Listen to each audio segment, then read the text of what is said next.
Welcome back to Maruti creators. నేను మీ సత్య ఒమ్మెటి. Series సంపదలు. భూమిలో నుండి నిధి బయటపడినట్లు సత్కార్యాల నుండి పుణ్యం వెలికి వస్తుంది.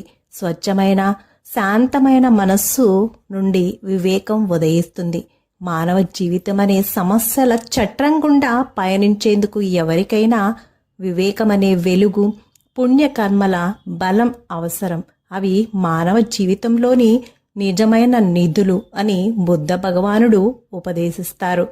సంపదల్ని కలిగి ఉండడంలో కాక వాటిని సరిగ్గా ఉపయోగించడంలోనే నిజమైన భాగ్యం దాగి ఉంది. ఎందుకంటే మన అంతిమ యాత్రకు ధరించే దుస్తులకు జేబులు ఉండవు కదా మరి. సంపద మన అదుపులో ఉండకపోతే అది మనల్ని అదుపు చేస్తుంది. లోభం ఉన్న ఓ మనిషి ధనాన్ని కలిగి ఉన్నాడు అనడం కంటే ధనదాహం అనే దయ్యం అతడిని ఆవహించింది అని అనడం ఉత్తమమేమో.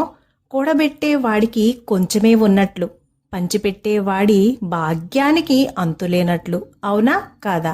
Thank you for watching. Please like, share, comment my video. Please subscribe my channel.